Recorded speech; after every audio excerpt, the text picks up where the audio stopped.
والتين والزيتون وطور سينين وهذا البلد الأمين لقد خلقنا الإنسان في أحسن تقويم. السلام عليكم ورحمة الله وبركاته. إن الحمد لله نحمده ونستعينه ونستغفره ونؤمن به ونتوكل عليه ونعوذ بالله من شرور أنفسنا ومن سيئات أعمالنا من يهده الله فلا مضل له ومن يضلل فلا هادي له. أشهد أن لا إله إلا الله وأشهد أن محمدا عبده ورسوله.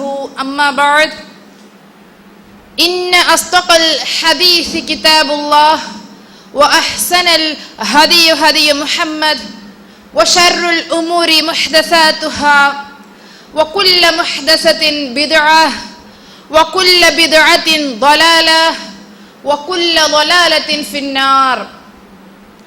قال أيضا رب اشرح لي صدري ويسر لي أمري واحلل عقدة من لساني يفقه قولي ربي زدني علما ربي زدني علما ربي زدني علما.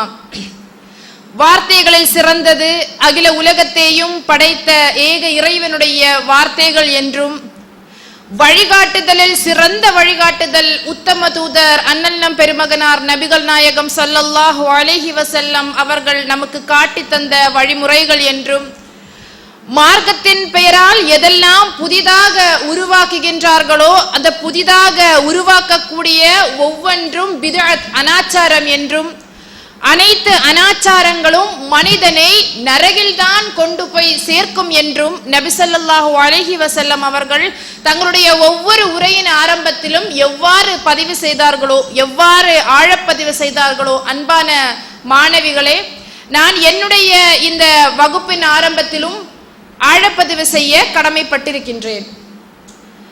அல்ஹம்துலில்லாஹ், இன்றைக்கு நாம் பாடமாக பார்க்கக்கூடிய தலைப்பு என்னவென்றால் ஒழுக்கமே உயர்வு தரும். தலைப்பு எல்லாரும் பார்த்தீங்களா? இந்த தலைமுறைக்கு தேவையான தலைப்பு தானா? தலைப்பு தேவையானதா இல்லையா? தேவையானது. குறிப்பாக இந்த இளைய சமுதாயமாக இருக்கக்கூடிய இளைஞர்களாக இருக்கக்கூடிய டீனேஜ் பிள்ளைகளாக இருக்கக்கூடிய நம்மளுக்கு மிக மிக முக்கியமான தலைப்பு, அப்படித்தானே? ஏனென்றால் இன்றைக்கு மிகப்பெரிய ஒரு பொக்கிஷத்தை நம்ம சுமந்து கொண்டு இருக்கின்றோம். என்ன பொக்கிஷம்? அல்லாஹு தஆலா ஏராளமான அருட்கொடைகளை மனிதனுக்கு தந்திருக்கின்றார். என்ன என்ன அருட்கொடைகள் நம்மளால சொல்ல முடியுமா? என்ன என்ன அருட்கொடைகள் இறைவன் தந்திருக்கின்றான்? என்ன என்ன அருட்கொடைகள்? ஏராளமான அருட்கொடைகள் நம்மளால சொல்லவே முடியாது, அப்படித்தானே? கண்ணு, மூக்கு, பேச்சு திறன், பார்வை, கல்வி எல்லாமே இறைவன் நம்மளுக்கு தந்திருக்கின்றார். அதிலும் குறிப்பாக அல்லாஹு தஆலா சொல்லும் போது அல்லாஹு தஆலா நம்மளுக்கு தந்த நிஅமத்தை எண்ண நினைத்தால் என்ன செய்ய முடியாது? எண்ணி முடிக்க முடியாது. அவ்வளவு பெரிய நிஅமத்தை, அருட்கொடைகளை இறைவன் நம்மளுக்கு தந்திருக்கின்றார். மிக முக்கியமான பொக்கிஷமாக நாம சுமந்து கொண்டிருக்கக்கூடிய அருட்கொடை என்னவென்றால், நாம் இன்றைக்கு சுமந்து கொண்டிருக்கக்கூடிய நம்முடைய கிரீடமாக நாம் நினைக்கக்கூடிய இஸ்லாமிய மார்க்கம். அல்லாஹு தஆலா இந்த உலகில் எவ்வளவோ மனிதர்கள் இருந்தும் நம்மை என்ன செய்திருக்கின்றான்? தேர்வு செய்திருக்கின்றான். இஸ்லாமிய ஒழுங்குடன் முஸ்லிம் பெண்ணாக நம்மை தேர்வு செய்திருக்கின்றான். இந்த இதை நாம சுமந்து கொண்டிருக்கக்கூடிய இஸ்லாமை கற்றுக்கொண்டிருக்கக்கூடிய நம்முடைய நிலை இன்றைக்கு எப்படி இருக்கு? சற்று யோசிச்சு பார்ப்போம். இந்த உலகில பெண்களுடைய நிலை எப்படி இருக்கு? குறிப்பாக நம்முடைய முஸ்லிம் சமுதாய பெண்களுடைய ஒழுங்குமுறை எப்படி இருக்கு? யோசிக்கணுமா இல்லையா? யோசிக்கணுமா இல்லையா? எந்த அளவிற்கு என்றால் இன்றைக்கு பெண்களை வெறும் கவர்ச்சி பொருளாக பார்க்கக்கூடிய அளவிற்கு இன்றைக்கு ஊடகங்கள் வந்துடுச்சு. அன்றைய காலத்துல ஐயாமுல் ஜாஹிலியா சொல்லி கேள்விப்பட்டிருக்கீங்களா? ஐயாமுல் ஜாஹிலியா என்னது? ஐயாமுல் ஜாஹிலியான்னா என்னது தெரியலையா? ஐயாமுல் ஜாஹிலியான்னா அறியாமை காலகட்டம். நபிகள் நாயகம் ஸல்லல்லாஹு அலைஹி வஸல்லம் அவர்களுடைய வருகைக்கு முன்னாடி, அல்லாஹ்வுடைய வேதங்கள் வருவதற்கு முன்னாடி பெண்களுடைய நிலை எப்படி இருந்தது? பெண்களுடைய நிலை எப்படி இருந்தது என்றால், அந்த பெண்ணை வெறும் ஒரு பொருளாக தான் பார்த்தாங்க. இழிப்பிறவியாக, ஒரு போக பொருளாக, ஆண்களுடைய ஆசைகளை இச்சைகளை தணிக்கக்கூடிய ஒரு பொருளாக தான் எதை பார்த்தாங்க? ஒரு பெண்ணை பார்த்தார்கள்.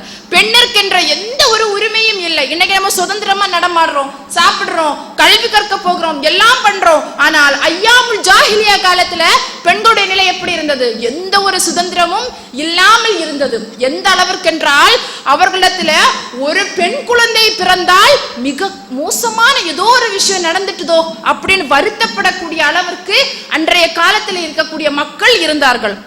அந்த நேரத்தில் தான் அல்லாஹு தஆலாவுடைய வசனம் வருகிறது. என்ன வசனம்?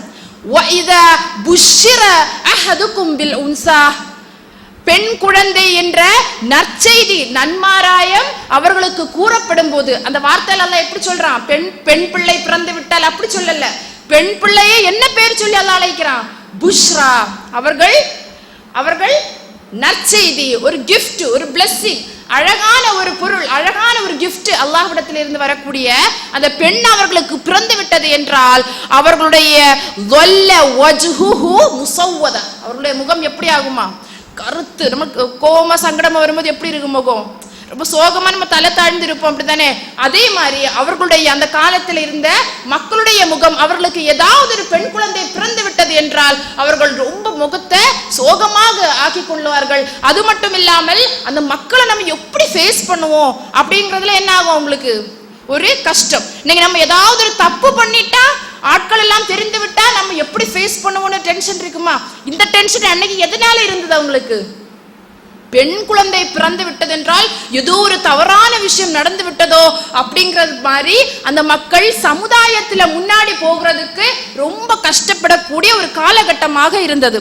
அது மட்டுமா, அவன் நினைப்பானா, இந்த பெண் குழந்தையை நம்ம என்ன பண்ணலாம், உயிருடனே புதைத்து விடலாமா? இப்படியெல்லாம் யோசிக்கக்கூடிய அளவிற்கு அந்த பெண் குழந்தையை ஐயாமுல் ஜாஹிலியா காலகட்டத்தில் வைத்திருந்தார்கள். அது மட்டுமல்லாமல் அதற்கப்புறமா அல்லாஹ்வுடைய வசனங்கள், நபிகள் நாயகம் ஸல்லல்லாஹு அலைஹி வஸல்லம் அவர்கள் வருகைக்கு பிறகு ஏராளமான கண்ணியம் நம் முஸ்லிம் பெண்களுக்கு, இஸ்லாமிய பெண்களுக்கு மட்டுமில்ல, மொத்த பெண்களுக்கு இறைவன் வழங்கினார். என்ன அருட்கொடைகள் குழந்தையாக இருக்கும் போது நம்ம எல்லோருமே கேள்விப்பட்ட ஹதீஸாக தான் இருக்கும்.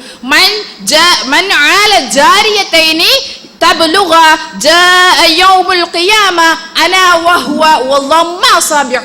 என்னது? யாருக்கு 2, சில ஹதீஸ்கள்ல 3 அப்படின்னு வரும்.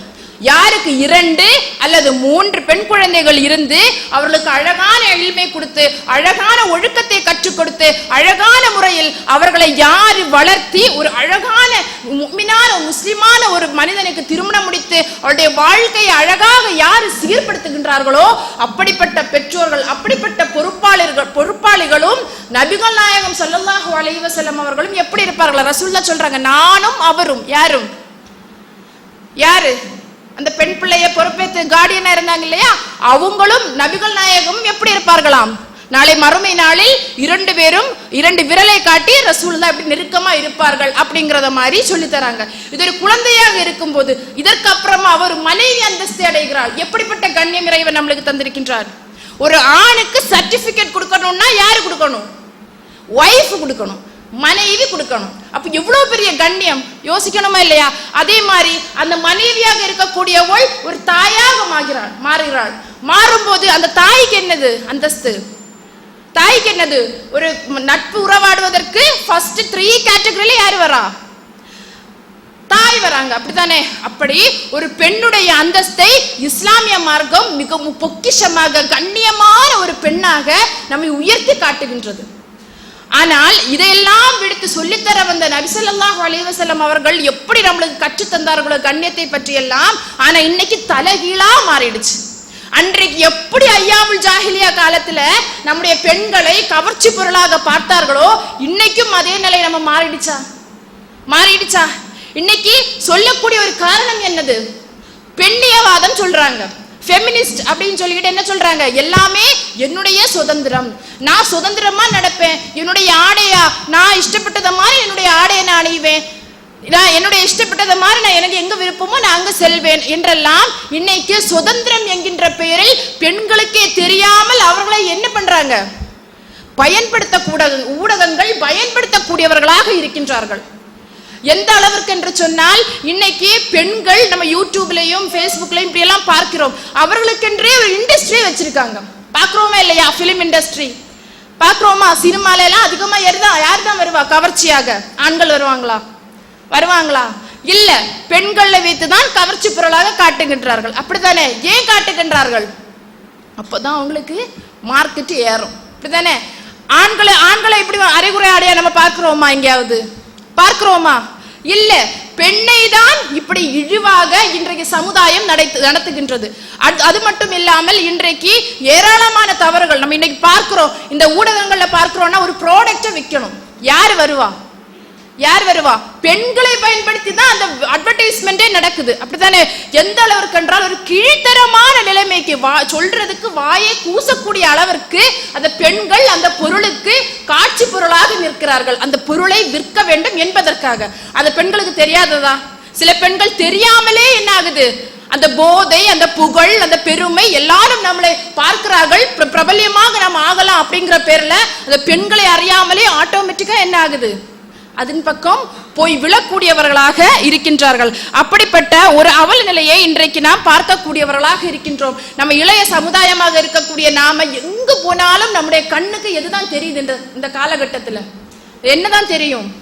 தவறுகள் தான் தெரியும். இன்னைக்கு நீங்க தான் யோசிச்சு பார்ப்போமே, நம்ம நல்ல பிள்ளையா இருப்போம், நல்ல விஷயங்களை தான் நம்ம பார்ப்போம், நான் கெட்ட விஷயமே பார்க்க மாட்டேன் அப்படின்னு நம்ம உறுதியா இருப்போம். ஆனா நம்ம கண்ணு முன்னாடி எதுதான் வரும்? போனை எடுக்கிறீங்க, போனை எடுப்போம். அப்படித்தானே? இன்னைக்கு போன் இல்லாம வாழ முடியுமா? முடியாதா?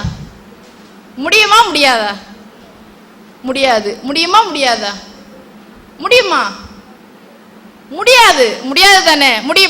முடியாது. முன்னாடி காலத்துல முடிஞ்சது, இன்னைக்கு முடியுமா? முடியாது. உங்களுடைய பாடத்திட்டங்கள் எதுல வருது? டைரி போர்ஷன் டெய்லி எழுதி அனுப்புறாங்களா மேம்? அனுப்புவாங்களா? ஆனா என்னுடைய பிள்ளைகள் அப்படி இல்லை. எப்படி வருது? வாட்ஸ்அப்ல அவங்க போர்ஷன் டெய்லி அனுப்பி விடுறாங்க. அப்படி இருக்கும்போது இந்த மொபைல் அப்படிங்கிறது இன்னைக்கு நம்முடைய ஒட்டி உறவாடக்கூடிய ஒரு பொருளாக மாறிடுச்சு. ஆனால் இதை பயன்படுத்தக்கூடிய நம்முடைய மாணவிகளாக இருக்கக்கூடிய நம்மளுக்கு இதை எப்படி கையாளணும் என்பதே தெரியாமல் இன்னைக்கு பல விஷயங்கள்ல நழுவி கூட விழக்கூடிய அளவிற்கு அவல நிலையை ஏற்படுகின்றது. இன்னைக்கு நம்ம ஏதாவது ஒரு நல்ல விஷயம் பார்ப்போம்னு போனை எடுப்போமே, அதுல என்ன வரும்? அதிகமா ரெண்டு தடவை இது பார்க்கும்போது அடுத்து என்ன வரும்? ரீல்ஸ் வரும். அப்படிதானே? எப்படி ரீல்ஸ் வரும்? அவருடைய ஆடை முறை எப்படி இருக்கும்? அவருடைய அந்த தோற்றம் எப்படி இருக்கும்? ஃபுல்லாவே தவறின் பக்கம் அழைக்கக்கூடிய அளவிற்கு தான் அந்த மொபைல் போன்ல அதிகமான விஷயங்கள் நம்மளை கவரக்கூடிய அளவிற்கு தான் இருக்கு. ஏனென்றால் நம்முடைய உள்ளம் எப்படிப்பட்டது? ரொம்ப ஸ்ட்ராங்கான உள்ளமா? இல்ல, ரொம்ப பலவீனமான உள்ளம் நம்முடைய உள்ளம். அப்படி பலவீனமான உள்ளத்திற்கு ரசூலுல்லாஹ் ஒரு உதாரணமும் நம்மளுக்கு சொல்லி தந்தாங்க. என்ன உதாரணம் தெரியுமா? நம்முடைய உள்ளம் எப்படிப்பட்டது என்பதற்கு இன்ன ஹாதல் கல்ப கரீஷத பிஃபலாத்தில் மினல் அர்த், ஒரு பூமியில், ஒரு பாலைவனத்தில், ஒரு பரந்த பூமியில ஒரு சின்ன ஒரு விங்ஸ் கிடக்குது, அதாவது ஒரு இறகு கிடக்குதுன்னு நினைச்சுக்கோங்க. அது விங்ஸ் கிடக்கும் போது காத்து அடிக்குது, ரியா காத்து வருது. காத்து வரும்போது அது அப்படியே ஒட்டிக்கிட்டு இருக்கும். அந்த இடத்துல இருக்குமா? இல்ல. என்ன ஆகும்? பறந்துட்டே இருக்கும். அப்படித்தானே? ஆனா அந்த பில்டிங் எப்படி இருக்கும்? அந்த இடம் எப்படி இருக்கும்? அந்த பூமி எப்படி இருக்கும்? ஸ்ட்ராங்கா இருக்கும். அதுல கிடக்கக்கூடிய அந்த ரியா, அந்த எது விங்ஸ், அந்த இறகு தான் எது? நம்முடைய உள்ளம். அப்ப நம்முடைய உள்ளம் எப்படி இருக்கும்? ரொம்ப தடுமாறிக்கிட்டே இருக்கும். அந்த உள்ளத்தை நிலைநிறுத்த வேண்டியது யாருடைய பொறுப்பு? எந்த நேரமும் நம்முடைய பொறுப்பு. அதே மாதிரிதான் இந்த உலகில எங்கு பார்த்தாலும் தவறான விஷயங்கள் நம்மை அழைத்து கொண்டே இருக்கும். அதுல உறுதியாக இருக்க வேண்டியது மிக முக்கியமாக நம்முடைய இந்த டீனேஜ் பருவம்.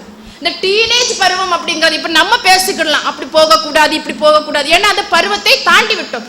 ஆனால் இந்த டீனேஜ் பருவம் அப்படிங்கிற இந்த பருவத்துல நம்ம பார்க்கக்கூடியதெல்லாம் நல்லவைகளாக நம்மளுக்கு தெரியும். நம்ம உம்மா ஒரு விஷயத்த சொல்லுவாங்க, மக்களே இது தப்பான விஷயம், இப்படி பண்ணாத, அப்படி போகாத அப்படின்னு சொல்லும் போது நம்மளுக்கு இந்த வயசுக்கு எப்படி தோணும்? அது உம்மா சொல்லிட்டாங்க நான் கேப்பேன் அப்படின்னு தோணுதா? நம்ம என்ன சொல்லுவோம்? எல்லா பிள்ளைங்களும் இப்படிதானே பண்ணாங்க, அதுல என்ன தப்பு அப்படின்னு சொல்லிட்டு நம்ம அதை அட்வைஸ் கேட்கும் போதே அப்படி இருக்கும். அம்மா பேச வரும்போதே சொல்லுவோம், அம்மா அட்வைஸ் பண்றதா வேண்டாம் அப்படின்னு. அந்த வயசுக்கு நம்மளுக்கு எது சரி எது தவறு என்பதை பகுத்து தருவதற்கு நம்முடைய பெற்றோர்கள் இருக்கிறார்கள். ஆனா நம்முடைய பிள்ளைகளுக்கு அது கோபம் தான் வரும். ஏனென்றால் அந்த பருவம், நம்முடைய பருவம் என்பது அப்படிப்பட்ட பருவம். இந்த இளைய சமுதாயம், இந்த இளைஞர்களாக இருக்கக்கூடிய இந்த பருவத்துல நம்ம அதிகமாக என்ன பண்ணணும், கவனமாக ஒழுக்கமாக இருக்கணும். ஒழுக்கம் போய்விட்டதென்றால் திரும்ப கிடைக்குமா? திரும்ப கிடைக்குமா? சீக்கிரமா நம்மளுக்கு கெட்ட பொண்ணு அப்படின்னு பேர் வாங்கலாம், சீக்கிரமா நல்ல பிள்ளைன்னு பேர் வாங்க முடியுமா? நம்ம ஒழுக்கமா நல்ல பிள்ளையா நல்ல முறையில நம்ம நடந்துகிட்டு இருக்கோம். திடீர்னு ஏதாவது ஒரு தவறின் மூலமாக நம்முடைய பேர் கெட்டு போச்சுன்னா அந்த நல்ல பிள்ளைடைய பேர் நம்மளுக்கு வருமா? வராது. எப்போதும் அந்த தவறை சுட்டி காட்டியவர்களாகத்தான் நம்முடைய இந்த உலகில் இருக்கக்கூடியவர்களும் சரி, நாளை மறுமையிலும் அல்லாஹு தஆலா தௌபா செய்யாமல் இருந்தால் நம் அப்படிப்பட்டவர்களாக ஒழுக்கக்கேடானவர்களாக ஆகிவிடுவோம். அப்போது ஒரு ஒழுக்கம் என்பது நம்ம எப்படி இருக்கணும், நம்முடைய உயிருக்கும் மேலான ஒரு விஷயம். டிசிப்ளின் கேள்விப்பட்டிருக்கோம் இல்லையா? டிசிப்ளின் என்ன பழமொழி தெரியும் ஒழுக்கத்தை பற்றி? சொல்லுங்க பார்ப்போம். ஒழுக்கத்தை பற்றி ஏதாவது திருவள்ளுவர்லாம் சொல்லியிருக்காங்கல்ல, திருக்குறள் எதுவும் தெரியாதா?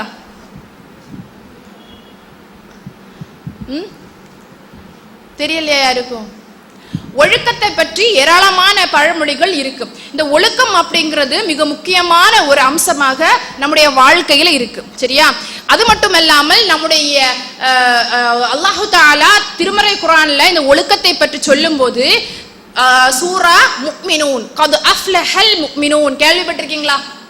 கத் அஃப்லஹல் முஃமினூன், நம்பிக்கை கொண்டவர்கள் வெற்றி பெற்றோர், முஃமினீன்கள் வெற்றி பெற்றார்கள் அப்படின்னு சொல்லி அல்லாஹு தஆலா அந்த அத்தியாயத்தை ஆரம்பம் செய்கின்றார். ஆரம்பம் செய்துவிட்டு அதுல இருக்கக்கூடிய யாரெல்லாம் வெற்றி பெற்றா அப்படிங்கிற விஷயத்தையும் இறைவன் நம்மளுக்கு பட்டியல் போட்டு காமிக்கின்றார். அதுல அல்லாஹு தஆலா சொல்லும் போது அவர்கள் எப்படிப்பட்டவர்களாக இருப்பார்கள் என்றால், வல்லதீனஹும் லிஃபுரூஜிஹிம் ஹாஃபிலூன், அவர்கள் அவர்களுடைய கற்பை பேணி பாதுகாக்கக்கூடியவர்களாக, அவருடைய ஒழுக்கத்தை நிலைநிறுத்தக்கூடியவர்களாக யார் இருப்பா? முஃமின்கள். அல்லாஹு தஆலா சொன்ன அந்த வெற்றி பெற்றவர்கள் இருப்பார்கள் அப்படிங்கிறதை இறைவன் நம்மளுக்கு சொல்லி காமிக்கின்றார். அப்போது நம்ம யோசிச்சு பார்க்கணும், நம்முடைய கற்பை பேணக்கூடிய நம்முடைய ஒழுங்குமுறைகள் எப்படி நம்மளுக்கு இருக்கின்றது என்பது. ஏனென்றால் எந்த ஒரு தவறை செய்தாலும் இறைவன் என்ன சொல்லுவான் தெரியுமா? அதை செய்யாத, இப்படி போகாத, அதை பண்ணாத, அப்படிதான் இறைவன் சொல்லுவான். ஆனால் இறைவன் சொல்லக்கூடிய நம்மளுக்கெல்லாம் அறிவுரை, அழகான ஒரு அறிவுரை இறைவன் சொல்லுகின்றான். வலா தக்ரபுஸ் ஸினா, யாரும் விபச்சாரத்தின் பக்கம் நெருங்காதீர்கள். என்ன பண்றான் அல்லாஹ்? செய்யாதீங்கன்னு சொல்லல, என்ன பண்றான்? நெருங்காதீர்கள். வலா தக்ரபுஸ் ஸினா, விபச்சாரத்தின் பக்கம், அந்த ஜினாவின் பக்கம் நீங்கள் நெருங்காதீர்கள் அப்படிங்கறதை இறைவன் நம்மளுக்கு சொல்லி காமிக்கின்றான். நம்ம நினைப்போம், நம்ம தான் பெரிய தப்பு எதுவும் செய்யலையே, சின்ன சின்ன தவறுகள் தானே செய்யறோம் அப்படின்னு நம்ம நினைப்போம். ஆனால் நம்ம அன்றாடம் ஒவ்வொரு தவறுகளையும் செய்து கொண்டிருக்கின்றோம் என்று நபி ஸல்லல்லாஹு அலைஹி வஸல்லம் அவர்கள் சஹாபாக்களுக்கு கற்றுக் கொடுத்தார்கள். என்ன ஹதீஸ் தெரியுமா? நபி ஸல்லல்லாஹு அலைஹி வஸல்லம் அவர்கள் அவருடைய சபையில் இருக்கும்போது சஹாபாக்களிடத்துல சொல்றாங்க, சஹாபாக்களே, என்னுடைய தோழர்களே, ஆதமுடைய மகன் டெய்லி என்னதான் பண்ணிட்டு இருக்கான்? விபச்சாரத்தினுடைய ஒரு பங்கை பெற்றுக்கொண்டே இருக்கின்றான். அப்போது சஹாபாக்களுக்கெல்லாம் ஒரு கவலை, நம்ம இப்ப ரொம்ப உறுதியா தானே இருக்கோம் யா ரசூலுல்லாஹ், முன்னாடி அறியாமை காலத்துல நம்ம ஏதாவது ஒரு தவறுகள் செய்திருப்போம், இன்றைக்கு இந்த சூழ்நிலையில இஸ்லாமிய மார்க்கம் நம்மளுக்கு வந்ததற்கு பிறகு நாங்க நல்ல நிலையில தானே இருக்கோம், அப்ப ஏன் ஆதமுடைய மக்களுக்கெல்லாம் விபச்சாரத்தினுடைய ஒரு பங்கு எழுதுது அப்படின்னு சொல்றீங்க? அப்படிங்கிற கவலை யாருக்கு வந்தது? சஹாபாக்களுக்கு வந்தது. அப்போதுதான் நபி ஸல்லல்லாஹு அலைஹி வஸல்லம் அவர்கள் அழகாக சொல்லி காட்டுகின்றார்கள். அது என்ன விஷயம் அப்படின்னா, அல் ஐன், நம்முடைய கண் இருக்கு பாத்தீங்களா? கண்ணு எல்லாருக்கும் இருக்கா? கண்ணு, பார்வை எல்லாருக்கும் இருக்கா? பார்வை ஒரு இறைவன் தந்த அருட்கொடையில ஒண்ணு. இந்த பார்வை, அல் வஸினல் ஐனின் நஸர், இந்த கண்ணும் ஒரு விபச்சாரம் செய்கின்றது, விபச்சாரத்தினுடைய ஒரு பகுதி செய்கின்றது. வஸினல் ஐன், கண் செய்கின்ற விபச்சாரம் என்னவென்றால் தவறான பார்வைகள் பார்ப்பதாகும். என்னது? தவறான பார்வைகள் பார்ப்பதாகும். ஒசினல் லிசான், அவனுடைய நாக்கு செய்கின்ற விபச்சாரம் என்ன தெரியுமா? ஒசினல் லிசான் அல் முன்தக், அவனுடைய தவறான பேச்சுக்கள் பேசுவதாகும். அடுத்ததாக சொல்லும்போது ஒன் நஃப்ஸி தமன்னா தஷ்தஹி, இதெல்லாம் அவனுடைய மனசை என்ன பண்ணும்? ஆசை ஊட்டும். கடைசியா எங்க போய் நிற்கும்? ஒல் ஃபர்ஜ் யுஸத்திகு ذلك குல்லுஹு யுகذிபு, அவனுடைய மர்ம உறுப்பு இருக்கு இல்லையா, இது அதை உண்மைப்படுத்தும் அல்லது பொய்ப்படுத்தும். அப்போ ஒரு தவறு, நம்ம எப்போதுமே ஒரு தவறை நம்ம எடுத்தோம்னா உடனடியாக அந்த தவறை போய் செய்ய மாட்டோம், அப்படிதானே? இப்போ ஒருத்தன் திருடனா அப்படின்னா, திருடணும், ஒரு வீடை பார்த்தாச்சு, பார்த்துட்டு அந்த வீட்டுல போய் திருடணும் அப்படின்னா ஃபர்ஸ்ட் பார்த்த உடனே அந்த வீட்டுல யாரும் திருடுவானா? அவன் என்ன பண்ணுவான்? ஸ்கெட்ச் போடுவான். இந்த வீட்டுல எத்தனை வாசல் இருக்கு, எத்தனை ஜன்னல் இருக்கு, எத்தனை ஃபேன் இருக்கு, எதை கலட்டுனா எதுக்குள்ள வரலாம் இப்படின்னு பல தடவை என்ன பண்ணுவான்? ரவுண்ட்ஸ் போட்டு பிளான் போட்டு அப்படிதான் உள்ள இறங்குவோம், அப்படிதானே? அதே மாதிரிதான் ஒரு விஷயத்தின் பக்கம் நம்ம போகிறோம், ஒரு பெரிய தவறு இழைக்கிறோம் அப்படின்னா அது என்ன ஆகாது? உடனடியாக வராது, சின்ன சின்னதா தான் ஆரம்பிக்கும்.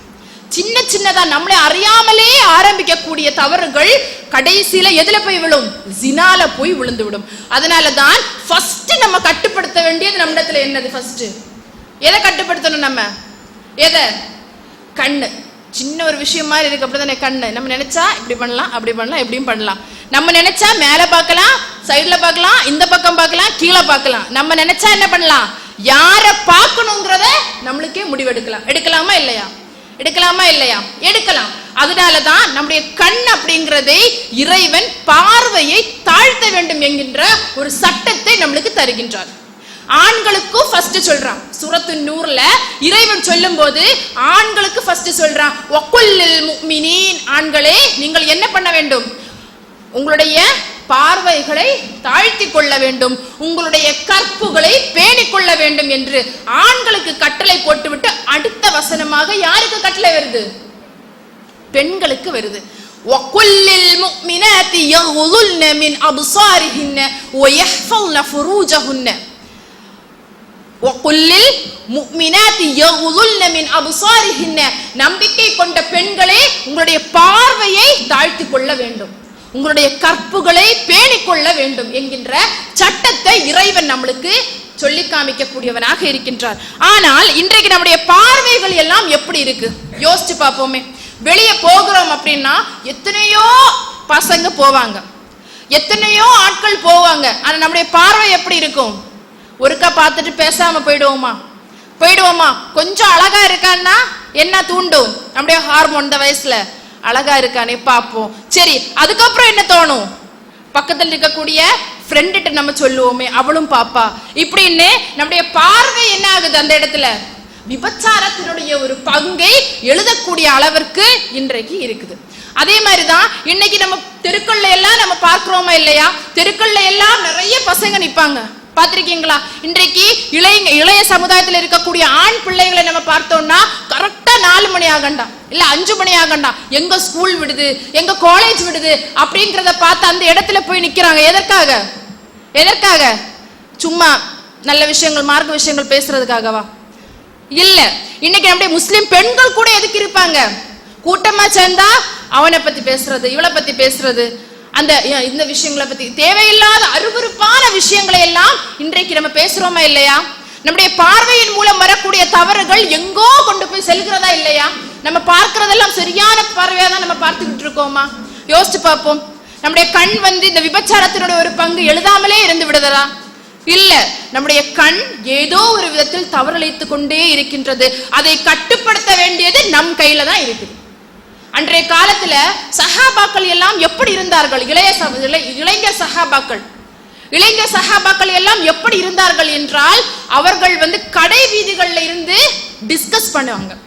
கடை வீதிகள்ல அந்த தெருக்கள்ல எல்லாம் இருந்து என்ன பண்ணுவாங்க? டிஸ்கஸ் பண்ணிட்டு இருப்பாங்க.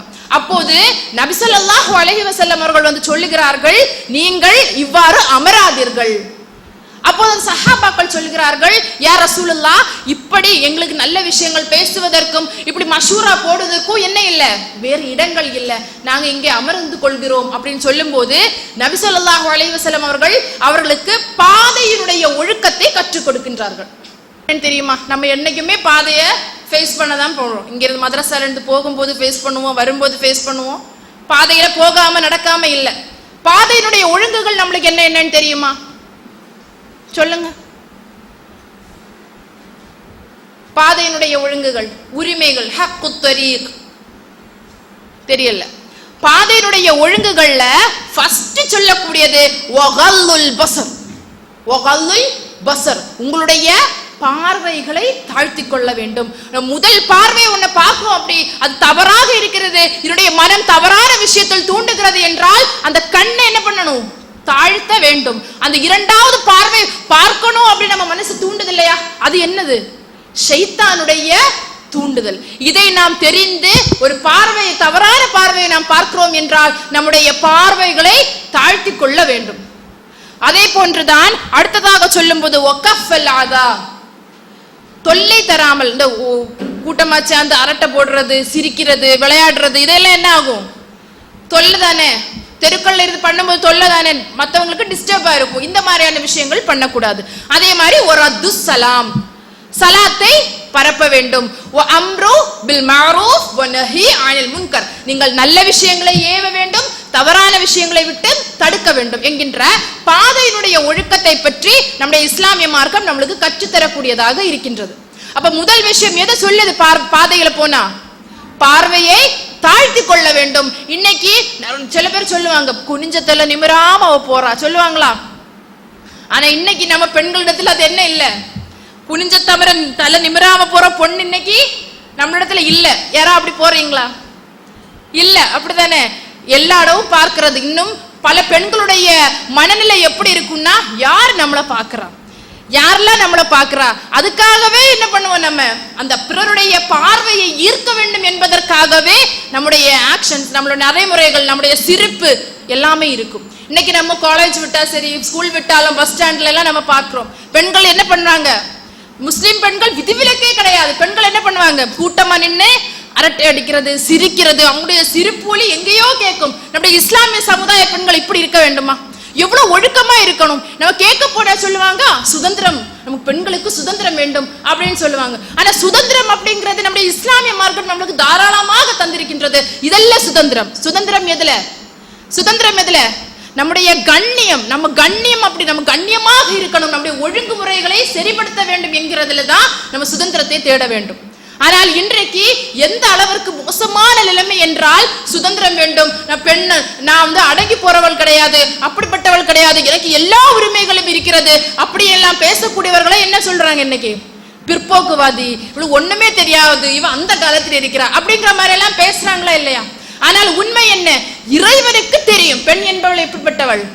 பெண் என்பவள் ஆண்களை ஈர்க்கக்கூடியவள். அல்லாஹு தஆலா கூட குர்ஆன்ல என்ன சொல்றான்? ஸுய்யின லின்னாஸ், ஆண்கள் மனிதர்களே உங்களுக்கு கவர்ச்சியாக காட்டப்படும். அதுல ஒரு விஷயம் என்ன தெரியுமா? யாரை பற்றி சொல்றான் அல்லாஹ்? யாரை பற்றி சொல்றான்? பெண்கள். பெண்களை யாருக்கு கவர்ச்சியாக காட்டும்? ஆண்களுக்கு கவர்ச்சியாக காட்டும். ஆனா இன்னைக்கு என்ன சொல்லுவாங்க? என்ன சொல்லுவாங்க இன்னைக்கு நிறைய பேர் சொல்றது என்னன்னா, நம்ம மேல என்ன குத்தம், பார்க்கிற அவனுக்கு கண்ணுல தான் குத்தம் அப்படிங்கிற மாதிரி சொல்லுவாங்க. ஆனா இன்றைக்கு அந்த பார்க்கிற கண்ணை குத்தமா காட்டுறது யார் மூலமாக? பெண்கள் மூலமாக. அப்படித்தானே? இன்னைக்கு ஊடகங்களை பாருங்களேன், பெண்களுடைய நிலை எப்படி இருக்கு பார்த்தாலே, மறுபடியும் ஒரு பெண்ணாக இருக்கக்கூடிய நம்மளே மறுபடியும் பார்க்கிறோம் என்றால், அப்படி அல்லாஹு தஆலா கவர்ச்சியாக ஒரு ஈர்ப்பை வைத்திருக்கக்கூடிய ஆண் எப்படி பார்ப்பான்? யோசிக்கணுமா இல்லையா? எவ்வளவு கேவலமான விஷயங்கள். இன்னைக்கு நம்முடைய முஸ்லிம் சமுதாய பெண்கள் கூட இந்த விஷயத்துல விதிவிலக்கே கிடையாது. இன்னைக்கு vloggers இறங்கி இருக்காங்க யூடியூப்ல, பாக்குறோமா இல்லையா? ஃபர்ஸ்ட் எல்லாம் என்னது, ஏதோ 2, 3, 4 அப்படி ஏதோ ஒரு ஃபேமிலி தான் இறங்கிச்சு. இன்னைக்கு எப்படி இருக்கு? இன்னைக்கு எப்படி இருக்கு? சமுதாயமே இறங்கி அதுல கிடக்குறத மாதிரி இருக்கு. அதுல நல்ல விஷயங்களை காட்டுறாங்க. எந்த மாதிரியான விஷயங்களை எல்லாம் காட்டுறாங்க? அந்த vlog அப்படிங்கிறதுல ஃபர்ஸ்ட் கிச்சன் டூர்னு, கிச்சன்ல இருக்கக்கூடிய சமையல்னு ஆரம்பிக்கிறாங்க. அப்படித்தானே? மீன் கறி எப்படி வைக்கணும், சாம்பார் எப்படி வைக்கணும், இப்படின்னு ஆரம்பிக்கிறாங்க. அதுக்கப்புறமா என்ன வருது? அவங்க வாய்ஸ் மட்டும் தான் வரும் ஃபர்ஸ்ட்ல. அதுக்கப்புறமா என்ன வரும்? கொஞ்சம் கொஞ்சமா கை தெரியும். கை தெரிஞ்சதுக்கு அப்புறமா என்ன ஆகும்? அங்கங்க முகத்தை மூடிட்டு வீடியோ போடுவாங்க. அதுக்கப்புறமா என்ன ஆகும்? முகத்தை திறந்துட்டு வீடியோ போடுவாங்க. அதுக்கப்புறம் என்ன ஆகும்? வீட்டில் இருக்கக்கூடிய தேவையில்லாத விஷயத்தை எல்லாம் என்ன பண்றது? உலகத்துக்கு வெட்ட வெளிச்சமா காட்டுறது. இதுவா நம்முடைய இஸ்லாமிய பெண்களுடைய நிலைமை இருக்க வேண்டும்? இப்படியா இருக்கணும் நம்ம இஸ்லாமிய ஒழுக்கம்? இல்ல, இஸ்லாமிய ஒழுக்கம் எப்படி இருக்கணும்? நம்ம ஒழுக்கமான முறையில இருக்கணும். வீட்டுல இருக்கக்கூடிய தேவையில்லாத விஷயங்கள், ஹாம் டூர், அந்த டூர், இந்த டூர், வீட்டுல பிள்ளைங்க அழுதா அதை போடுறது, தேவையில்லாம அருவருப்பத்தக்க விஷயங்கள், வீட்டுல என்ன நடக்குது எல்லாத்தையுமே அந்தரங்க விஷயங்கள் எல்லாம் இன்னைக்கு என்ன பண்றாங்க, வெளிப்படையா போடக்கூடிய அளவிற்கு நம்முடைய இஸ்லாமிய பெண்கள் இருக்கிறாங்களா இல்லையா? கடைசியில எதுக்கு அலங்காரமா போய் நிப்பாங்க? அட்வர்டைஸ்மெண்டா? அவங்களே மாடலா போய் நிப்பாங்க. ஷால் போட்டு போடுறது என்ன, ஜருக வச்ச பட்டை காட்டுறது என்ன, அவங்களுடைய ஃபர்தா முறையில அவங்களே ஒரு மாடல். நம்ம முன்னாடி எல்லாம் மாடலுக்கு ஆளை கூப்பிடுவாங்க, அப்படித்தானே? கேள்விப்பட்டிருக்கீங்களா? ஏதாவது ஒரு ஜுவல்லரி அட்வர்டைஸ்மெண்ட், அந்த அட்வர்டைஸ்மெண்ட், இந்த அட்வர்டைஸ்மெண்ட் போடுறதுக்கு ஏதாவது ஒரு மாடலை கூப்பிடுவாங்க. இன்னைக்கு யாரு? அவங்களே மாடலா ஆகுறாங்க. எதற்காக? அவங்களுக்கு ஃபேம் கிடைக்கணும் அப்படிங்கிறதுக்காக, பிரபல்யமாகணும், எல்லாரும் நம்மளை நம் பக்கம் நம்முடைய பார்வையை திருப்ப வேண்டும் என்பதற்காக இன்னைக்கு அல்லாஹு தஆலா பாதுகாத்த பெண்களை தவிர அனைத்து ஊடகங்கள்ல பார்த்தாலும் சீரழிந்து கிடக்கிறது முஸ்லிம் பெண்களுடைய நிலைமை. அவர்களே தெரியாமல் அந்த பணமும் புகழும் ஃபேம் எல்லாம் கிடைக்கும் போது அவங்களே தெரியாம என்ன ஆகுது, பெண்கள் அதன் பக்கம் விழக்கூடியவர்களாக இருக்கின்றார்கள். இதையெல்லாம் பார்க்கிறது யாரு? நாம. அப்படிதானே? நம்மளுக்கு ஒரு நாள் அவ வீடியோ போடலன்னா அவ வீட்டுல என்ன நடந்ததோ, முன்னாடி சீரியல் பாக்குறதுக்கு தான் நம்ம டென்ஷன் அடிப்போம், அப்படிதானே? முன்னாடி எல்லாம் அடுத்த எபிசோட்ல என்ன நடந்ததோ அப்படின்னு டென்ஷன் அடிப்பாங்க. இன்னைக்கு என்னது, ஆஹா அவ வீட்டுல என்ன ஆச்சுதோ, அடுத்த நாள் அவ போடலே, கல்யாணம் இருந்த அவ பிள்ளைக்கு என்ன ஆச்சுதோ, அதை நினைச்சே நம்முடைய இளைய சமுதாயம் அதையே இன்ஸ்பிரேஷனா எடுக்கிறாங்க. இப்படியே இருக்கணும் நம்முடைய ஒழுக்கம்?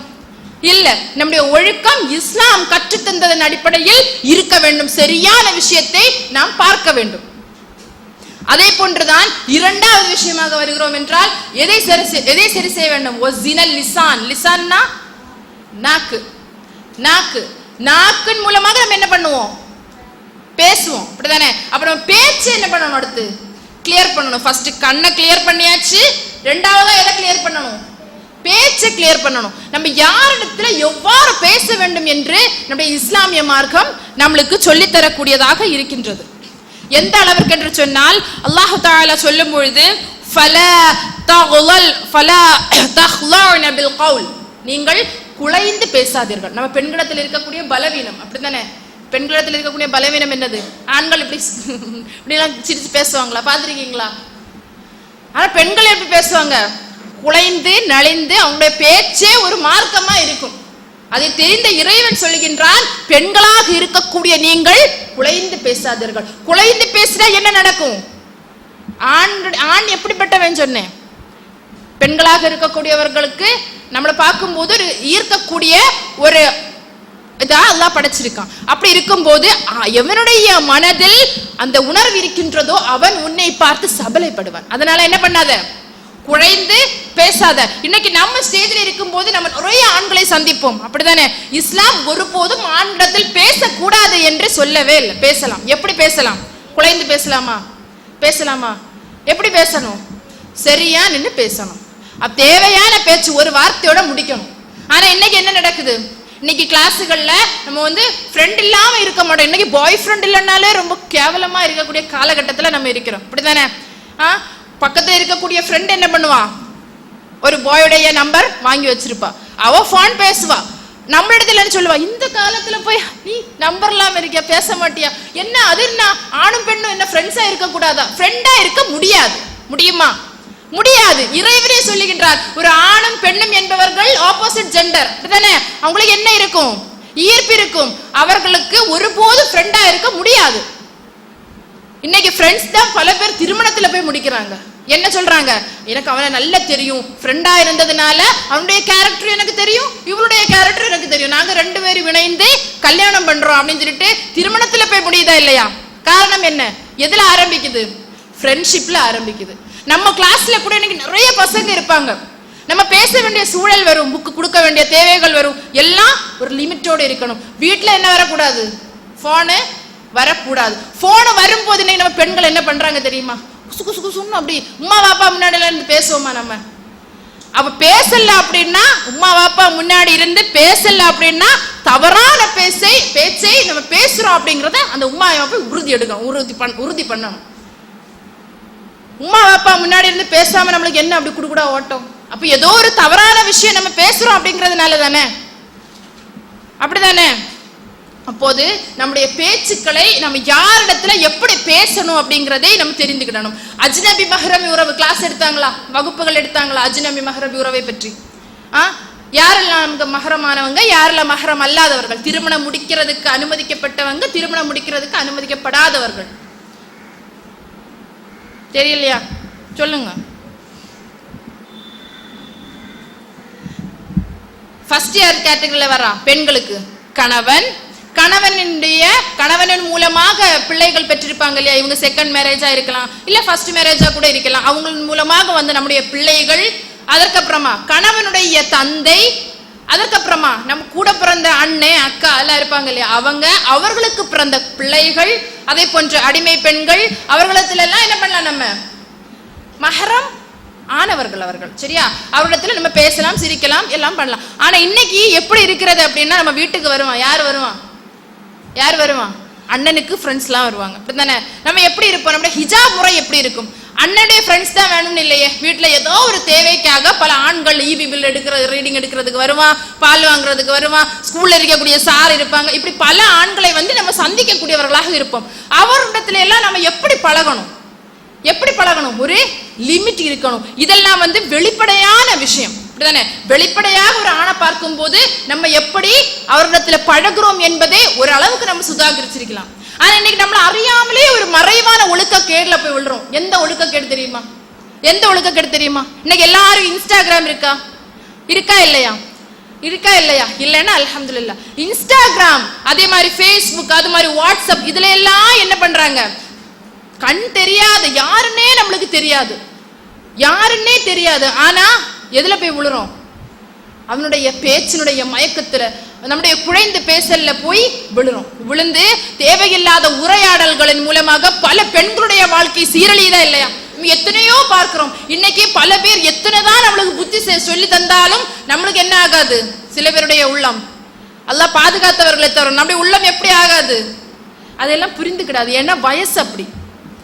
அல்லாஹ் தஆலா சொல்லுகின்றான், நான் இறக்கிய வசனங்கள் ஒரு மலையின் மீது இறங்கி இருந்தால் அந்த மலை என்ன இருக்கும்? வெடிச்சு சிதறி இருக்கும். நம்முடைய உள்ளத்துல எத்தனையோ வசனங்கள் பதிஞ்சாச்சு. நம்ம அதை செயல்படுத்துறோமா? நம்ம ஒழுங்காக இருக்கின்றோமா? நம்ம சற்று சிந்தித்து பார்க்க வேண்டிய ஒரு தருணம் இது. இன்றைய காலகட்டத்துல நம்முடைய பேச்சு எப்படி இருக்கின்றது? நம்முடைய பார்வை எப்படி இருக்கின்றது? ஏன்னா நம்முடைய உள்ளம் எப்படி இருக்கு? பலவீனமா இருக்கு. யூசுப் அலைஹிஸ்ஸலாம் யாரு? யூசுப் நபி யாரு? ரொம்ப அழகான கல்வி ஆற்றல் உள்ள, கனவுகளுக்கெல்லாம் விளக்கம் சொல்லக்கூடிய ஒரு சிறந்த தூதர், அப்படிதானே? அந்த யூசுப் நபிக்கே என்ன ஆயிடுச்சு? ஒரு பொண்ணை பார்க்கும்போது மனம் தடுமாறி விட்டது. அப்படி இருக்கும் போது நம்மளாக இருக்கக்கூடிய நம்மளுக்கு என்ன நிலைமை இருக்கும்? யோசிச்சு பாருங்க. அப்ப நம்ம என்ன பண்ண வேண்டும்? நம்முடைய பார்வையை ஃபர்ஸ்ட் தாழ்த்த வேண்டும். அன்றைய காலத்துல ரசூலுல்லாஹ்வுக்கு பின்னாடி ஒரு சஹாபி இருந்து வந்தாங்க, ஃபதுல் பின் அப்பாஸ் அப்படிங்கிற ஒரு சஹாபி. அந்த சஹாபி என்ன பண்றாங்க? அப்படி பயணம் செய்து வரும்போது இந்த பெண்கள் எல்லாம் என்ன பண்றாங்க அப்படின்னா, இறங்கி வந்து ரசூலுல்லாஹ்விடத்துல மார்க்க விஷயங்களை பற்றி கற்றுக்கொள்வதற்காக கொஸ்டின் கேட்கிறாங்க. அப்படி மார்க்க விஷயங்களை பற்றி கேட்பதற்காக அந்த பெண் இறங்கும் போது அந்த பெண் எப்படி இருந்தா? அழகா இருந்தா, சரியா? இன்னைக்கு அழகா இருக்கும்போது நம்ம எப்படி பார்ப்போம்? பார்த்துட்டே இருப்போம், அப்படிதானே? அழகான ஒரு பையன் இருந்தா எப்படி பார்ப்போம்? பார்த்துட்டே இருப்போம். அதே அந்த ஊசலாட்டம் யாருக்கு இருந்தது? ஃபதுல் பின் அப்பாஸ் ரலியல்லாஹு அன்ஹு அவர்களுக்கு இருந்தது. அந்த பெண் வந்து மார்க்க விஷயங்களை பற்றி ரசூலுல்லாஹ்விடத்துல பேசும்போது ஃபதுல் பின் அப்பாஸ் என்ன பண்றாங்க? அந்த பெண்ணையே பார்த்து கொண்டு இருக்கின்றார்கள். அப்ப ரசூலுல்லாஹ் என்ன பண்ணாங்க? அவங்களுடைய இந்த வாய் பக்கத்துல இருந்து இருக்கு இல்லையா, இதை பிடிச்சி திருப்புறாங்க. நீ தவறான பார்வையை பார்க்கின்றாய், உன்னுடைய பார்வையை தாழ்த்திக்கொள். அந்த இடத்துல ரசூலுல்லாஹ் அவர்களை சுதாகரித்தார்கள். அப்ப நம்ம இன்னைக்கு யோசிக்கணும், நம்முடைய பார்வைகள் எப்படி இருக்க வேண்டும், நம்முடைய பேச்சுக்கள் எப்படி இருக்க வேண்டும். தனித்து நம்ம இருக்கிறோம் அப்படின்னா, ஒரு ஆண் வருகிறான் என்றால் நம்ம என்ன பண்ணக்கூடாது? வீட்டுல அனுமதிக்க கூடாது. உம்மா வாப்பா யாரும் இல்லைன்னா ஏதோ ஒரு தேவைக்காக நம்முடைய இஸ்லாமிய சட்டம் என்ன? மஹரம் அல்லாத உறவு நம்மிடத்துல தனியாக இருக்கும் போது தனித்திருக்க கூடாது அவருடன். ஏன்னா நம்ம இன்னைக்கு ஜாயிண்ட் ஃபேமிலியா இருக்கும்போது என்ன இருக்கும், பாப்பாவுடைய பெரியப்பா எல்லாம் இருப்பாங்க இல்லையா, ஒரு கணவனுடைய ஒரு ஃபேமிலி, அதே மாதிரி கணவனுக்கு ஒரு தம்பி அண்ணன் அப்படி இருந்தாங்கன்னா அவங்க ஒரு ஃபேமிலி, ஜாயிண்ட் ஃபேமிலியா பல வீடுகள்ல இருக்காங்க, அப்படித்தானே? அப்ப சஹாபிகளுக்கு ஒரு டவுட் வருது, ஒரு ஆண் மஹரம் அல்லாத ஆண் பெண்ணுடன் தனித்திருக்க கூடாது அப்படிங்கிற போது கணவனுடைய சகோதரன் இருந்தாலும் தப்பா அப்படின்னு கேக்குறாங்க. அப்ப ரசூலுல்லாஹ் என்ன சொல்றாங்க, அல்ஹம்வுல் மௌத். எப்படி அந்த சகோதரனும் எப்படிப்பட்டவன், மௌத்துக்கு நிகரானவன், ரொம்ப தவறான விஷயம். எப்படி இருக்க கூடாது, நம்ம இருந்தாலும் மூன்றாவதா யார் வருவான், ஷைத்தான் வருவான் அப்படிங்கறத தெரிந்த ரசூலுல்லாஹ் நம்மளுக்கு அதை பற்றியான ஒரு ஒழுக்கத்தை நம்மளுக்கு கற்றுத் தந்தார்கள். அப்ப நம்முடைய பார்வையை நம்ம தாழ்த்தணும், நம்முடைய பேச்சுக்கள்ல நம்ம ஒழுக்கம் கொண்டு வரணும். இதற்கு முக்கியமா நம்மளுடைய எது இருக்கணும், நம்முடைய ஆடையை நம்ம சரி செய்ய வேண்டும். இன்னைக்கு நம்ம ஆடை எதுக்கு போடுறோம், ஹிஜாப் எதுக்கு போடுறோம் சொல்லுங்க பாப்போம், எதுக்கு போடுறோம் ஹிஜாப்? எதுக்கு? யாரா கொஸ்டின் கேட்டா நம்ம பதில் சொல்லணும். இன்னைக்கு பிரச்சனையா ஓடுறதே எதுதான், நம்ம ஹிஜாபை பற்றி தான். நம்ம ஹிஜாப் எதுக்கு போடுறோம், மறைக்க வேண்டியதை மறைக்கிறதுக்கு, அப்படித்தானே? மறைக்க வேண்டியதை மறைக்கிறது. நம்முடைய அழகை யாருக்கு மட்டும்தான் நம்ம காட்டணும், ஹஸ்பண்ட் வருவாங்க இல்லையா, அவங்களுக்கு மட்டும்தான் நம்ம காட்டணும். ஆனா இன்னைக்கு நம்ம அழகை யாருக்கெல்லாம் காட்டிட்டு இருக்கோம், யாருக்கு காட்டுறோம்? நம்முடைய அழகை மற்றவர்கள் பார்க்க வேண்டும் என்பதற்காக ஸ்டேட்டஸ் வைக்கிறோமா இல்லையா, ப்ரொஃபைல் வைக்கிறோமா இல்லையா?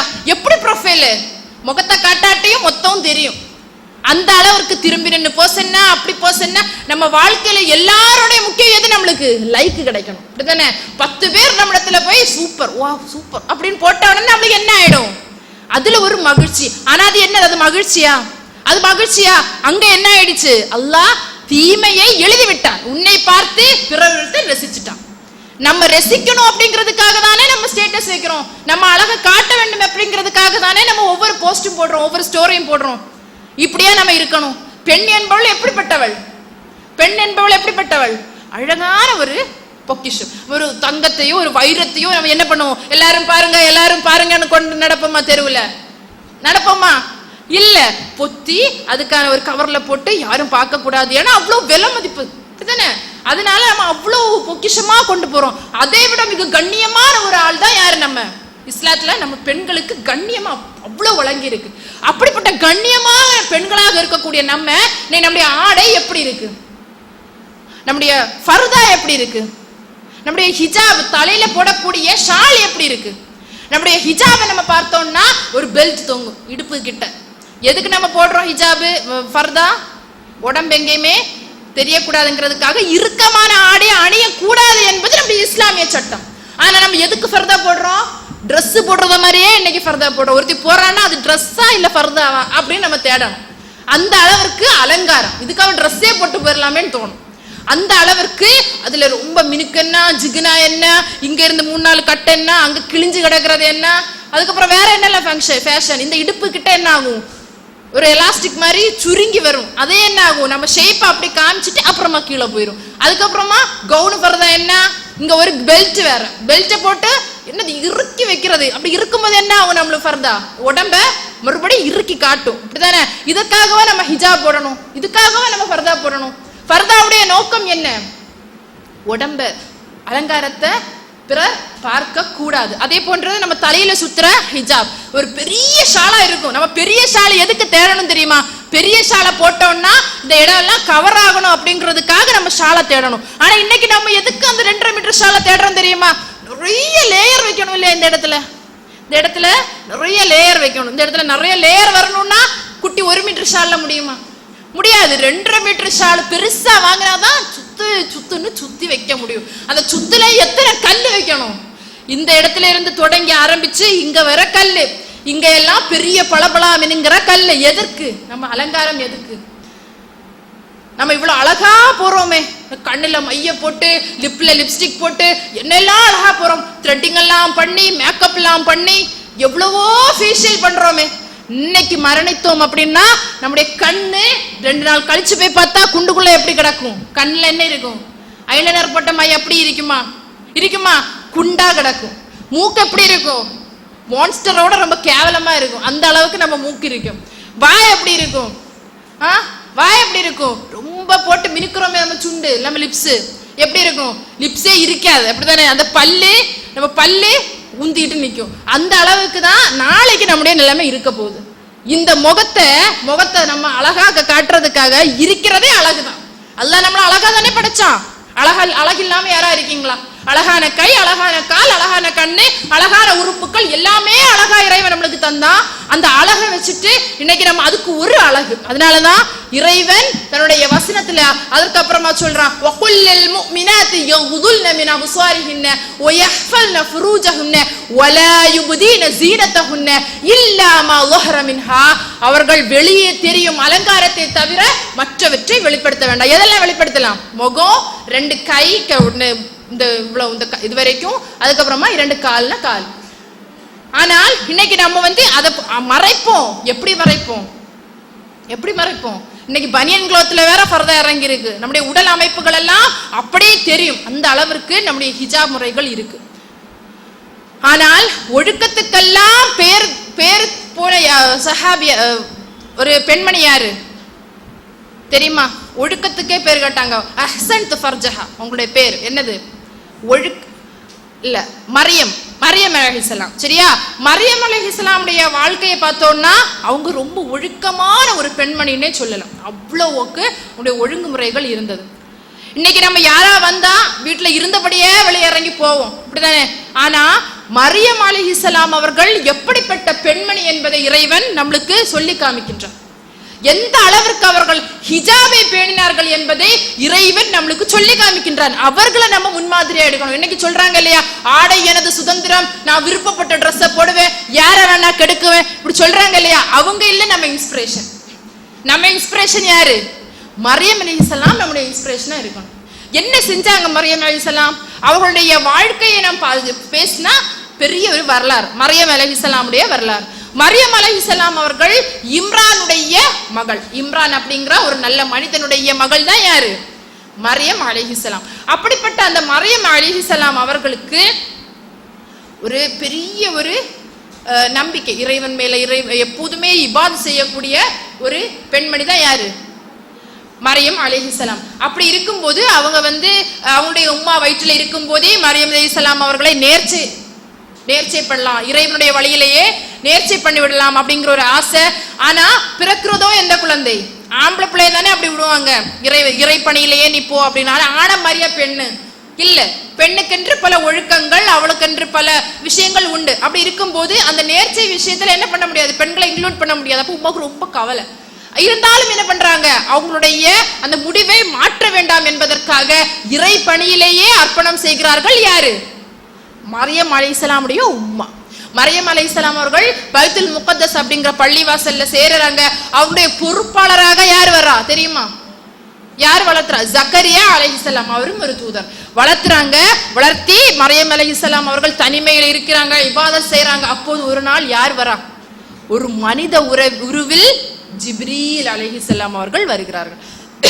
ஒரு ஒழுக்கமுள்ள பெண் தனியாக இருக்கும்போது, நம்ம வீடுகள்ல தனியாக இருக்கும்போது ஒரு ஆண் ஒருத்தன் வரான் அப்படின்னா நம்ம என்ன பண்ணுவோம்? நம்ம நின்னலையிலே போய் யாரு அப்படின்னு எட்டி பார்க்கணுமா?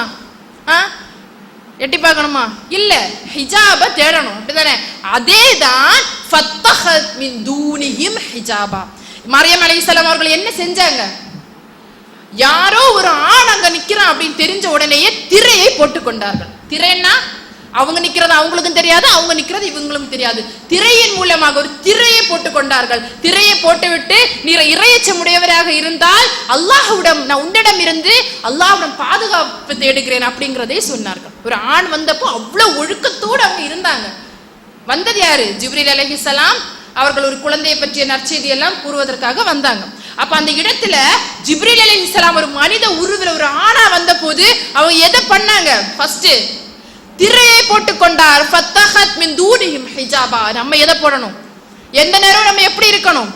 ஹிஜாபாக இருக்கணும். ஸ்டேட்டஸுக்காகவோ பிறருடைய பார்ப்பதற்காக நம்ம ஹிஜாபி அப்படிங்கிறதுக்காகவோ என்ன பண்ணக்கூடாது? நம்ம ஹிஜாபு போடக்கூடாது. நம்முடைய ஒழுக்க முறைகளை பேணுவதற்காக. இது எங்கேயுமே நம்மளை என்ன பண்றது கிடையாது, அடிமைத்தனம் பண்றது கிடையாது. என்ன உலகத்துல என்ன சொல்லுவாங்க, நிறைய இடங்கள்ல இன்னைக்கு நம்ம போராடுறோம், அப்படிதானே, ஹிஜாப் போடணும், நம்மளுடைய சுதந்திரம்னு சொல்லிட்டு நம்ம பேசுறோம். ஆனா நம்ம பிள்ளைங்களே என்ன பண்றது கிடையாது, ஹிஜாப் பண்றது கிடையாது. நம்மள பல பிள்ளைகள் என்ன பண்றோம் அப்படின்னா, நம்ம ஸ்கூலுக்கு போகும்போது உம்மா அப்பா பயந்தே வாழ்றோம். ஸ்கூலுக்கு போகும்போது போட்டிருக்கக்கூடிய ஹிஜாபை அந்த முஸ்லீம் ஸ்கூலா அனுமதிக்கப்பட்ட ஸ்கூலாக இருந்தாலும் இப்படி போட்டிருக்கக்கூடிய பின்னே என்ன பண்ணுவோம், அந்த நேரம் ஆகும்போது கலட்டி விட்டுரும். ஏன் கலட்டி விடும் போது நம்ம அப்படி முன்னாடி எல்லாம் என்னது, ஹிஜாப் கீழே விழாம இருக்கிறதுக்கு போடும், இப்ப விழுறதுக்காகவே இங்க வர வச்சிருப்போம். இப்படி தூக்கி போடுறதுலயே ஒரு ஸ்டைலு, அப்படிதானே, அதுக்குன்னே ஒரு ஸ்டைலா இருக்கிறதுக்காக அப்படியே நம்ம லூசா விட்டுருப்போம். நம்ம யாருக்கு பயப்படணும், அல்லாஹ்விற்கு பயப்படணும். அல்லாஹ் தந்த சட்டம், ஒரு ஹிஜாப் சட்டம், ஆடை முறை சட்டம் இறைவன் நம்மளுக்கு வழங்குகிறான் என்றால் அதுல ஒரு நன்மை இருக்கிறது, அதுல ஒரு பேணுதல் இருக்கின்றது. நம் நல்லதுக்காக தான் இறைவன் ஏதோ ஒரு சட்டத்தை வைத்திருக்கின்றான் என்பதை நாம் புரிந்து நம்முடைய ஒழுக்கத்தோடு நாம் வாழக்கூடியவர்களாக இருக்க வேண்டும். பெண்களிலேயே 4 பெண்கள் சொர்க்கத்து பெண்கள் யாரெல்லாம் தெரியுமா? 4 பெண்கள், ஃபாத்திமா ரலியல்லாஹு அன்ஹா, ஹதீஜா ரலியல்லாஹு அன்ஹா, மரியம் அலைஹிஸ்ஸலாம், வேற ரலியல்லாஹு அன்ஹா, அவங்க. அப்ப 4 பெண்கள் என்னது, நம்மளுக்கு முன்மாதிரி. அவர்களுடைய வாழ்க்கையை பார்த்தால் அவர்களும் ஒழுக்கத்துக்கும் ரொம்ப அடாப்டா இருப்பாங்க. அந்த அளவிற்கு அன்றைய சஹாபிய பெண்கள் ரசூலுல்லாஹ் ஹிஜாபுடைய சட்டத்தை சொல்லும் போது அன்றைய கால பெண்கள் என்ன பண்ணுவாங்களோ, ரொம்ப கனமான ஒரு ஆடையை போட்டு அவர்களை மூடிக்கொள்ளுவார்கள். அந்த அளவிற்கு வெட்க உணர்வோடு அவர்கள் இருந்தார்கள். நம்மிடத்துல வெட்கம் இருக்கா? நம்மளுக்கு இன்னைக்கு வெட்கம் இருக்கா? நம்மள நிறைய பேர் சொல்லுவோம், எதுக்கு வெட்கப்படணும், நம்ம இன்னைக்கு உள்ள நியூ ஜெனரேஷன் அப்படித்தானே, யாருக்கும் பயப்படக்கூடாது, நாம் தலையை நிமித்தி நான் ஸ்டாண்டா நட அப்படின்னு நம்ம நினைப்போம். ஆனா பெண்ணாக இருக்கக்கூடியவளுக்கு எது வேணும், வெட்க உணர்வு வேணும். அன்றைய கால சஹாபிகள்ல ஒரு பெண்மணியை பார்த்து நபி ஸல்லல்லாஹு அலைஹி வஸல்லம் அவர்கள் சொல்லுகின்றார்கள், உங்களுக்கு சுவனத்து பெண்ணை நான் காமிக்கட்டுமா? சஹாபாக்கள்கிட்ட கேட்கிறாங்க. அப்ப சஹாபாக்கள் சொல்லுகிறார்கள், யார் யார் ரசூலுல்லாஹ்? அப்போது ஒரு அபிசீனியா பெண்ணை கை காமிச்சுட்டு ரசூலுல்லாஹ் சொல்லுகிறார்கள், அந்த கருத்த பெண்மணி தான் சுவனத்து பெண்மணி, அந்த கருத்த பெண்மணி தான் சுவனத்து பெண்மணி என்று சொல்லும் பொழுது அந்த சஹாபி இடத்துல ரசூலுல்லாஹ் சொல்லுகின்றார்கள், அந்த பெண்மணி போய் ரசூலுல்லாஹ் இடத்துல கேட்கிறாங்க, அந்த பெண்மணிக்கு வலிப்பு நோய், சாவி எல்லாம் கொடுக்கும்போது குறையும் இல்லையா, அந்த ஒரு நோய், அந்த ஃபிக்ஸ் நோய், அந்த வலிப்பு நோய் அந்த வரும்போது, யா ரசூலுல்லாஹ் எனக்கு இந்த வலிப்பு நோயினால ரொம்ப கஷ்டப்படுறேன், அந்த வலிப்பு நோயை குறைப்பதற்காக இறைவனிடத்துல துஆ செய்வீர்களா அப்படின்னு யாரு கேட்கிறா?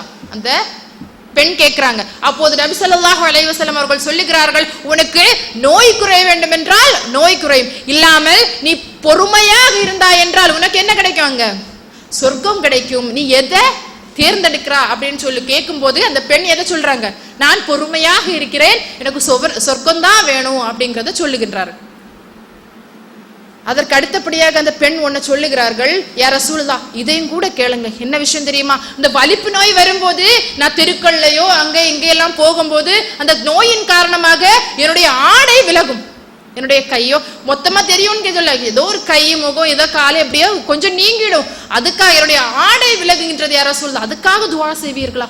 இன்னைக்கு நம்ம என்ன பண்ணுவோம், அதுக்காகவே ட்ரெஸ் போடுறோம். நம்முடைய ஹிஜாப் எப்படி இருக்கும், 2 துண்டு இந்த இடத்துல கிடக்கும். இறைவன் சொல்லுகின்றான், உங்களுடைய என்னது மார்பின் மீது முக்காடுகளை போட வேண்டும், இதுதான் சட்டம். நம்முடைய ஹிஜாப் எப்படி இருக்கு, கழுத்துக்கு மேல இருக்கு, இல்லைன்னா 2 துண்டு இங்க கிடக்கும். எதுக்கு? கொஞ்சம் கழிஞ்சா அந்த துண்டு ஒண்ணு மேல ஏறும், அடுத்து இந்த வேண்டும் மேல ஏறும், இங்க என்ன ஆகும், திறந்து மெனுக்கி இருக்கும். இதுவா நம்முடைய ஹிஜாப். நம்முடைய ஆடை ஒழுக்கங்களாக இருந்தாலும், நம்முடைய பேச்சுக்களாக இருந்தாலும், நம்முடைய பார்வையாக இருந்தாலும், இந்த பெண்ணை தீண்டுனா, இந்த பெண்ணை பக்கம் போனா எப்படிப்பட்டவன், நம்மளை விட்டு வைக்க மாட்டா அப்படிங்கிற அளவுக்கு ஒரு ஆண் பயப்படக்கூடிய அளவிற்கு நம்முடைய ஒழுங்குமுறை இருக்க வேண்டும். இவளா அவள்கிட்ட பேசினாவே எல்லார்ட்டையும் பேச சிரிச்சுட்டே இருப்பா, அவளா ஒரு பொண்ணு அப்படின்னு அவன் நம்மளை கேவலமாக பேசக்கூடிய அளவிற்கு இருக்கக்கூடிய ஒழுங்குமுறைகளா யாரிடத்தில் இருக்கக்கூடாது, பெண்கள் நாம் இருக்கக்கூடாது. அந்த பெண் இஸ்லாத் விஷயத்துல, அந்த ஒழுக்க விஷயத்துல ரொம்ப பேணுதலா, எங்க போனாலும் கரெக்டா இருக்கக்கூடிய பெண் அப்படிங்கிற பேர் வாங்கக்கூடிய ஒழுக்க பெண்ணாக யார் இருக்கணும், நாம இருக்கக்கூடியவர்களாக இருக்கணும். இது இம்மையில் மட்டுமல்ல, நாளை மறுமையிலும் நம்மளுக்கு என்ன இருக்கும், கற்பொழுக்கம் பேணிய பெண்ணிற்கு அதற்கான அந்தஸ்து இறைவன் வல்ல ரஹ்மான் தரக்கூடியவனாக இருப்பான். ஆக நம்முடைய வாழ்க்கையில இந்த ஒழுக்கம் அப்படிங்கிறது இந்த வயதில் இருந்து ஆரம்பித்தால் தான் நம்முடைய இறுதி மூச்சு வரை ஒழுக்கமுள்ள பெண்களாக, பேர் கேட்கக்கூடிய பெண்களாக நாம் ஆகுவோம் என்பதை உணர்த்தி நம்முடைய மனதை எந்த பொழுதும் திருடமாக, எந்த தீமையை பார்த்தாலும் நாம் அதன் பக்கம் சரிந்து போகாமல் எப்பொழுதும் உறுதியாக இருக்கக்கூடிய ஈமானை நம் துஆ கேட்டவர்களாக இந்த உரையை முடித்துக் கொள்கின்றேன். வஆகிரு தஅவானா அல்ஹம்துலில்லாஹி ரப்பில் ஆலமீன். அஸ்ஸலாமு அலைக்கும் வரஹ்மத்துல்லாஹி வபரகாத்துஹு.